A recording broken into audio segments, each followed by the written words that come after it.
Lieber Josef Daul, liebe Freunde, Bono hat uns eben noch mal einen anderen Blick auf Europa gegeben und mir ist wieder in den Sinn gekommen, was wir angesichts von 50 Jahren römischer Verträge damals in Berlin geschrieben haben, als Deutschland die Präsidentschaft hatte, in unserer Erklärung. Wir Europäer, wir sind zu unserem Glück vereint. Ja, wir sind zu unserem Glück vereint und wir sind zum Glück vereint. Und das ist unser Auftrag. Und deshalb möchte ich Enda Kenny, dem Taoiseach hier in Irland und seinen Parteifreunden ganz herzlich danken, dass sie uns so gastfreundschaftlich empfangen. Danke, lieber Enda. Danke, dass wir hier sein können, in einem Land, das eine schwere Zeit hinter sich gebracht hat, das das bravourös bestanden hat. Und danke, dass ihr jetzt so erfolgreich seid und als Erste die Programme wieder verlassen konnten. Alles Gute, nicht nur für die Regierung, sondern für deine Partei, aber vor allen Dingen auch für die Menschen, für die Bürgerinnen und Bürger in Irland. Liebe Freunde, wir vermissen Wilfried Martens und umso mehr möchte ich Mir Smet grüßen, seine Frau. Danke, dass Sie hier sind. Und umso mehr möchte ich Josef Daul danken. Lieber Josef, danke, dass du in die Fußstapfen von Wilfried Martens getreten bist. Mit deinem überzeugenden Wahlergebnis darfst du jetzt die 73 Mitgliedsparteien der Europäischen Volkspartei zu einem Ganzen formen. Bono hat eben über die Seele Europas gesprochen. Ich habe mal an einer Stelle gesagt, Toleranz ist die Seele Europas. Ich glaube, du bist tolerant genug und erfahren genug, um uns ein guter Parteivorsitzender zu sein. Alles Gute und auf gute Zusammenarbeit.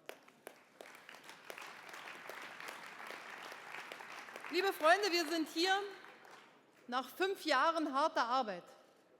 Die Zeit zwischen 2009 und 2014 war alles andere als einfach. Die internationale Finanzkrise wurde abgelöst von der Eurokrise. Und wir mussten darum kämpfen, dass sich unser Europa behauptet.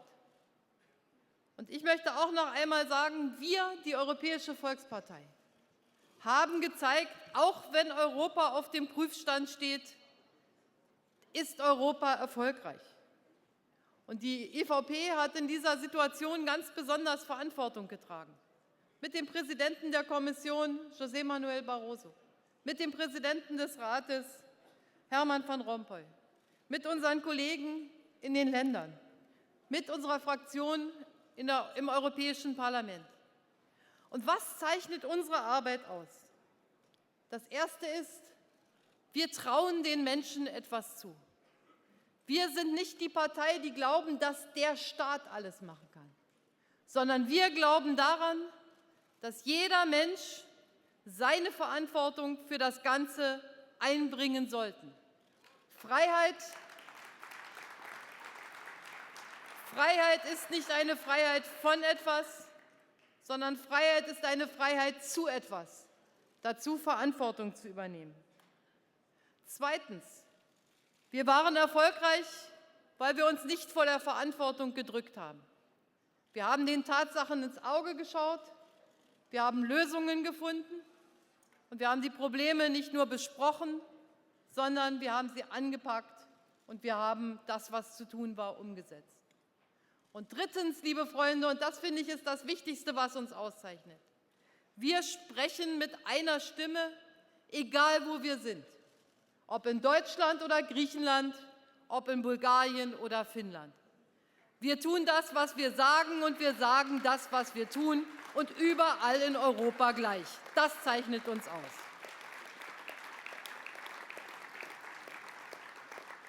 Wir haben einen Anspruch. Wir wollen, dass wir stärker aus der Krise herauskommen, als wir in diese Krise hineingegangen sind. Und wir haben festgestellt, in Europa gibt es noch viel zu tun. Viel ist die Rede gewesen von Schulden, von Strukturmaßnahmen. Und das musste ja auch alles gemacht werden. Aber im Kern, liebe Freunde, geht es doch um die Frage, wie schaffen wir es, dass die Wirtschaft wieder den Menschen dient?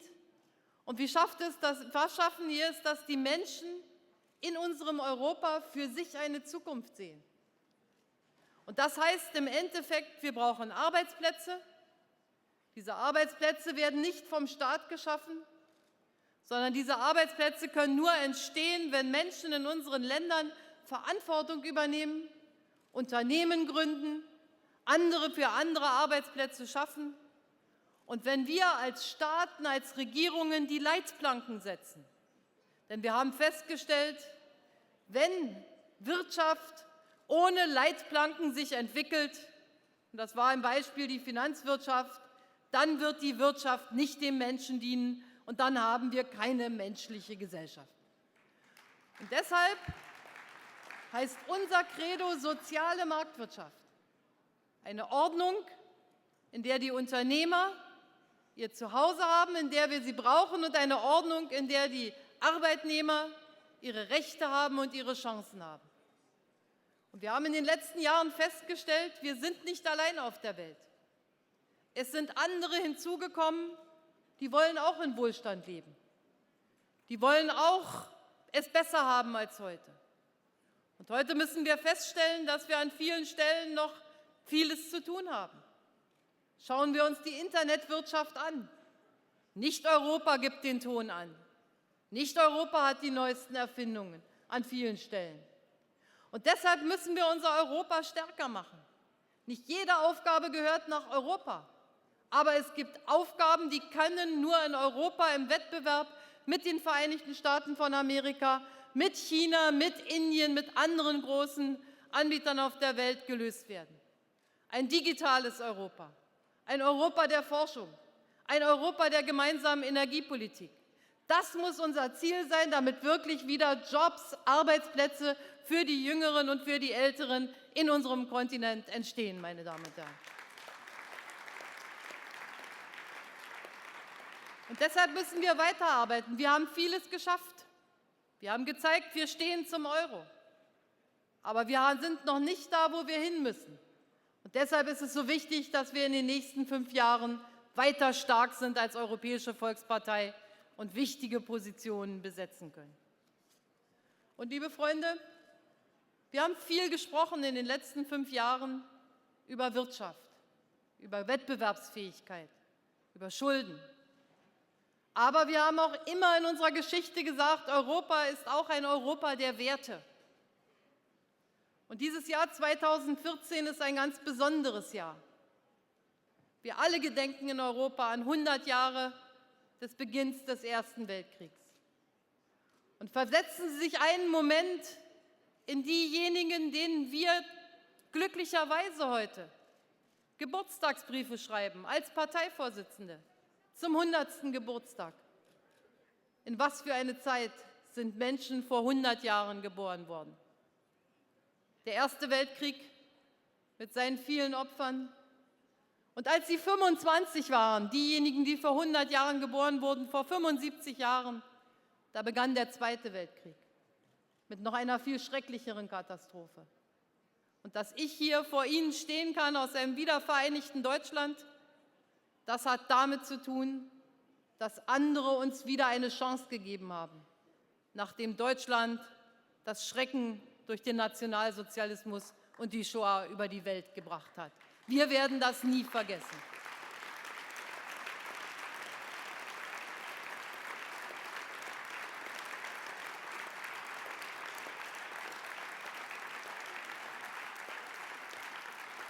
Und wenn ich von 100 Jahren Ersten Weltkriegsbeginn und vor 75 Jahren dem Beginn des Zweiten Weltkriegs rede, dann kann ich auch davon sprechen, dass wir in Deutschland in diesem Jahr zum 25. Mal an den Fall der Berliner Mauer denken.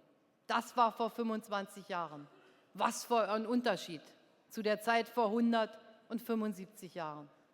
Und wir denken in diesem Jahr auch an 10 Jahre Mitgliedschaft der Mitgliedstaaten aus den mittel- und osteuropäischen Ländern.